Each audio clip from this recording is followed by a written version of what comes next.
Subscribe now and press the bell icon. Never miss an update. सुप्रभात मित्रों। तो पिछली कक्षा में हमने शब्द देखा, समास के बारे में जानकारी लेते हुए हमने अव्ययी भाव और तत्पुरुष समास के बारे में जानकारी लिया था।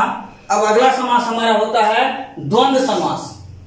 द्वंद्व समास, द्वंद्व मतलब आमने सामने। द्वंद्व शब्द का अर्थ होता है आमने सामने। कहता है द्वंद्व समास की परिभाषा दो हमारे सामने में आता है, कहीं कहीं ये मिलेगा, कहीं कहीं ये मिलेगा। पहला कहता है उभय पदार्थ प्रधानो द्वंद्व। उभय अर्थात दोनों पद, पूर्व पद भी और उत्तर पद भी। उभय मतलब दोनों, अर्थात जिस समास का दोनों पद या जितने भी पद उपस्थित हैं सभी पद प्रमुख हो वह द्वंद्व समास कहलाता है। और दूसरा कहता है चार्थे द्वंद्व। चार्थ चौक के अर्थ में, अर्थात जब हम दो तत्व को जोड़ते हैं, दो वस्तु को जोड़ते हैं तो वहां चौ का प्रयोग होता है। हिंदी में आपने और कहा है, संस्कृत में वहीं पर चौ का प्रयोग होता है। तो कहता है चार्थे द्वंद्व, अर्थात चौ के अर्थ में द्वंद्व समास का प्रयोग होता है। परिभाषा देख लीजिए कि वह समास जिसके दोनों पद प्रधान हो द्वंद्व कहलाता है। वह समास जिसका दोनों पद, यहां पर दोनों पद से अभिप्राय सिर्फ दो ही पद नहीं, अर्थात इसमें विद्यमान जितने पद हैं सभी पद यदि प्रधान हो तो वहां द्वंद्व होता है। अर्थात जहां पर हम चौ शब्द का प्रयोग करते हैं, संस्कृत के चौ शब्द का प्रयोग करते हैं, वह द्वंद्व समास कहलाता है। द्वंद्व चार्थे द्वंद्व, उभय पदार्थ प्रधानो द्वंद्व, अर्थात जिसका हर पदार्थ प्रधान हो वह द्वंद्व कहलाता है। द्वंद्व समास के तीन भेद हमारे सामने में आते हैं। एक पहला इतरेतर द्वंद्व। इतर अर्थात जिसमें विद्यमान पद अपना स्वभाव, अपनी उपस्थिति विद्यमान रखता है, वह इतरेतर कहलाता है। इतर अर्थात जिसमें हर पद की उपस्थिति रहती है वह इतरेतर द्वंद्व कहलाता है। वह समास जिसमें सभी पद विद्यमान होते हैं इतरेतर द्वंद्व कहलाता है। उदाहरण के लिए आप देख लीजिए, गौरी च शंकर च। हम आप गौरी शंकर शब्द का प्रयोग करते हैं। संस्कृत में जब आप देखे होंगे कहीं भी तो गौरी शंकर शब्द मिला होगा। इसमें क्या है, गौरी भी है और शंकर भी है। माता च पिता च, माता पितरौ, भ्राता च भगिनी च, भ्राता भगिन्यो, वगैरह वगैरह उदाहरण आपके सामने में होता है। तो गौरी भी यहाँ विद्यमान है और शंकर भी यहाँ पर विद्यमान है। तो दोनों मिलकर के क्या बना है, गौरी शंकरौ। यह जो कहता है इतरेतर द्वंद्व कहता है कि जो भी शब्द यहाँ रहेगा वह अपने मूल रूप में, जैसे गौरी मूल रूप में आ गया और शंकर मूल रूप में आ गया। अंतिम कहता है अंतिम पद जो होगा वह जिस लिंग का होगा, पुल्लिंग का होगा तो पुल्लिंग, दो है तो द्विवचन में, तीन होगा या तीन से अधिक होगा तो बहुवचन में, जो भी होगा इसमें अंतिम शब्द जो होता है, अंतिम पद जो होता है उसके लिंग के आधार पर उसका वचन निर्धारित हो जाता है। तो जैसे यहाँ पर शंकर क्या है, पुल्लिंग है, तो गौरी और शंकर, गौरी च शंकर च इति गौरी शंकरौ। तो यह इतरेतर द्वंद्व हुआ। दूसरा कहता है समाहार द्वंद्व। समाहार मतलब मिला देना। समाहार द्वंद्व कहता है कि उपस्थिति तो रहती है लेकिन दोनों पद मिल करके और समस्त पद जो होता है वह नपुंसक लिंग एक वचन में हो जाता है। ये ध्यान रखने की बात है। उपस्थित तो हर तत्व है लेकिन समस्त पद जो बना है, जो रिजल्ट हमारा आया है वह नपुंसक लिंग एक वचन में। जैसे यहाँ पर अहिश्च नकुला च, अहि भी पुल्लिंग है और नकुला भी पुल्लिंग ही है, लेकिन दोनों मिलकर के क्या बने हैं, अहिनकुलम, नपुंसक लिंग एक वचन में। समाहार द्वंद्व। और उसके बाद कहता है एक शेष द्वंद्व, अर्थात जितने पद हैं सभी पद में कोई एक जो प्रमुख होता है वह विद्यमान रह जाता है और पद लोप हो जाता है, विलीन हो जाता है, छिप जाता है। जैसे जाया च पति च, दंपति शब्द का जब हम विग्रह करते हैं तो यहाँ पर दो विग्रह हमारे सामने में आता है। एक होता है जाया च पति च, या फिर दूसरा होता है पति च पत्नी च, पति च पत्नी च, दोनों मिलकर के दंपति बनता है। दंपति कपल या फिर पेरेंट्स जिसको कहते हैं, जैसे माता पितरों कहा ना, तो उसमें एक शेष में आने के बाद पितरों शब्द का प्रयोग भी होता है। माता पितरों कहने से पितरों शब्द का भी प्रयोग होता है और माता पितरों भी होता है। तो यदि माता पितरौ है तो वह इतरेतर द्वंद का उदाहरण होता है, और यदि सिर्फ पितरौ शब्द बच जाता है तो वह एक शेष का उदाहरण हो जाता है। इस तरह हमने देखा है कि द्वंद्व समास जिसके सभी पदों की प्रमुखता होती है, सभी पद अपने आप में ताकतवर होता है, किसी को कमजोर नहीं कर सकते हैं, वह द्वंद्व समास के अंतर्गत आता है। उसके 3 भेद होते हैं, इतरेतर द्वंद, समाहार द्वंद और एक शेष द्वंद। इतरेतर द्वंद के 2-3 उदाहरण हमने कहा है, उसको देख लीजिए। समाहार द्वंद, जो भी पद उपस्थित है वह नपुंसकलिंग एक वचन में जाता है, और एक शेष जिसमें एक ही पद बच जाता है। इस तरह हमारा ये द्वंद्व समास पूर्ण होता है। लेकिन एक चीज आप ध्यान रखिएगा मित्र, इससे पहले हमने द्विगु समास पढ़ा। द्विगु समास में हमने पढ़ा था कि पूर्व पद संख्यावाचक और उत्तर पद संज्ञावाचक होता है। अब यहां गौर करिएगा, कभी कभी प्रश्न करता है जैसे द्वादश,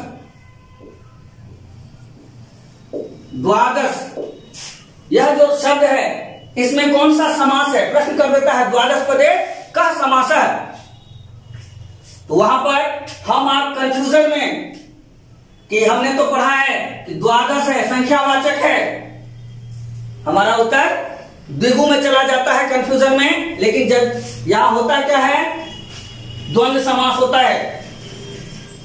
हमारा कहना जो है कि ध्यान रखना है कि द्वादश जो शब्द बना हुआ है, द्वि और दस, द्विच दसच इति द्वादश, तो यदि दोनों पदों में, दोनों ही पद में संख्या विद्यमान है तो वहां पर संख्या पूर्व द्विगु का तिरोहित होकर के उसको पराजित करते हुए द्वंद्व समास बलवान हो जाता है। दोनों पदों में यदि संख्यावाचक है तो वहां पर द्विगु न होकर के द्वंद्व समास हो जाता है। ये हमेशा ध्यान रखिएगा। संख्या पूर्व द्विगु कहता है कि पूर्व पद संख्यावाचक और उत्तर पद संज्ञावाचक है। यदि दोनों पद ऐसा है तो वह द्विगु कहलाएगा। लेकिन यदि दोनों ही पदों में, जैसे यहां पर क्या है, द्विच दसच बराबर द्वादश, यानी 11, 12, 13 वगैरह वगैरह जितने भी शब्द हैं उसके संस्कृत शब्द एकादश, द्वादश, त्रयोदश, चतुर्दश, पंचदश, षोडश, सप्तदश जो भी शब्द है सब द्वंद्व समास के अंतर्गत आते हैं। तो ये परीक्षक जो है या फिर क्वेश्चन सेटर जो है कभी कभी कंफ्यूजन में डालने के लिए कि परीक्षार्थी को अपना कॉमन सेंस है कि नहीं है, इस तरह के प्रश्न आपके सामने में ला करके उपस्थित कर देता है। तो ये ध्यान रखना है कि यदि दोनों ही पदों में संख्या है तो वहां पर द्विगु न होकर के द्वंद्व होगा। अब हम आगे बढ़ते हैं, हमारा अंतिम समास जो है बहुव्रीहि। द्वंद्व समास के बाद हम घुसते हैं बहुव्रीहि समास में। बहुव्रीहि समास कहता है कि अन्य पदार्थ प्रधानो बहुव्रीहि, या दूसरे शब्द में यस्य येषाम बहुव्रीहि। हम आप जो देखेंगे इसके विग्रह में देखेंगे तो यस्य येषाम वगैरह हमको दिखने को मिलता है। तो अन्य पदार्थ प्रधानो बहुव्रीहि कहता है कि समस्त पद में या समास में उपस्थित जो भी पद है वह अपनी प्रमुखता को छिपा करके किसी अन्य पद की प्रधानता को स्थापित कर देता है। वह समास जिसमें उपस्थित पद, जो भी पद वहां विद्यमान है, वह पद अपनी गरिमा को छोड़ करके, अपनी प्रधानता को छोड़ करके किसी अन्य पद की प्रधानता को जब स्थापित कर देता है तो वह बहुव्रीहि समास कहलाता है। उदाहरण के लिए जैसे देख लीजिए, पीतम अंबरम यस्य सः, यह विग्रह है, पीला है वस्त्र जिसका, पीतम अंबरम यस्य सः पीतांबरः। ये उदाहरण देखिए, और इसमें एक और चीज ध्यान दे दीजिए कि पीतांबरम शब्द भी हमारे सामने में कभी कभी आ जाता है। क्वेश्चन सेटर हमारे सामने में पीतांबरम शब्द भी दे देता है। हमारे दिमाग में यह रहता है कि पीतांबरः बहुव्रीहि समास का उदाहरण है, जबकि ये पीतांबरम जो है वह कर्मधारय का समास का उदाहरण है। तो ये ध्यान रखिएगा कि जो भी है ये विग्रह शब्द और समस्त पद जो है पुल्लिंग या स्त्रीलिंग में रहेगा, पुल्लिंग या स्त्रीलिंग में रहेगा तो बहुव्रीहि समास होगा, और यदि नपुंसक लिंग में होगा तो वह कर्मधारय समास का उदाहरण हो जाएगा। पीतम अंबरम यस्य सः पीतांबरः, उसी तरह श्वेतम अंबरम यस्य सः श्वेतांबरा। श्वेतम अंबरम यस्याह सा, यस्य सह नहीं, यस्याह सा श्वेतांबरा या श्वेतांबरः, यस्य सह श्वेतांबरः। ब्रह्मा को श्वेतांबरः भी कहते हैं, सरस्वती को श्वेतांबरा कहते हैं, पीतांबरः विष्णु को कहते हैं, वगैरह वगैरह जो भी उदाहरण हमारे सामने में आया है। और एक चीज यहां और फिर ध्यान देना है, जैसे दशानन, यहां पर पूर्व पद में 10 संख्यावाचक है और आनन उत्तर पद में संज्ञावाचक है, लेकिन दोनों पद गौण हो गया है। 10 भी गौण हो गया है, अपनी प्रमुखता को छिपा दिया है, और आनन भी जो है वह गौण हो गया है, अपनी प्रमुखता को छिपा गया है, और दोनों ने मिलकर के किसी तीसरे का बोधक रावण का बोध करा दिया है। तो वही कह रहा है कि जो दोनों पद है वह अपना मूल अर्थ छोड़ करके, समस्त पद में जो पद उपस्थित है वह अपने मूल अर्थ को छोड़ करके किसी अन्य अर्थ का यदि बोधक हो जाता है तो वह बहुब्रीहि समास का उदाहरण होता है, बहुब्रीहि समास कहलाता है। जैसे पीतम अंबरम, जैसा पीलापन जो है, पीतम अंबरम, पीतम का अर्थ होता है पीलापन, तो पीलापन और अंबरम, अंबरम मतलब वस्त्र, कपड़ा, पट, कहता है पीलापन और अंबर, ये दोनों अपने मूल अर्थ को छोड़ करके पीले वस्त्रधारी विष्णु का बोध करा दिया। वही करी डायरेक्ट पीतांबरम, एतत् पीतांबरम, असह पीतांबरः, एषः पीतांबरः। एतत् पीतांबरम जब हम कहते हैं तो एक पीले रंग के वस्त्र को हाथ में लेकर के कहते हैं एतत् पीतांबरम, यह सीधे वस्त्र पर अर्थ पड़ता है। एषः पीतांबरः, पीला वस्त्र धारण करने वाले व्यक्ति को हम संकेत करके कहते हैं एषः पीतांबरः, एषः पीतम अंबरम धारयति। तो पीतम अंबरम जैसे सह पीतांबरः, इस तरह हमने देखा समास के 4 भेद, चारों भेद के उपभेद वगैरह वगैरह जो भी था हमारे सामने में समास का आज पटाक्षेप हो रहा है। आप देख लीजिएगा, जहां कहीं भी समस्या हो आप हमसे जिज्ञासा कर लीजिएगा। धन्यवाद। अगला क्लास जो होगा हमारा वह प्रत्यय और उपसर्ग पर होगा। प्रत्यय और उपसर्ग को पढ़ लीजिएगा। आपका दिन मंगलमय हो।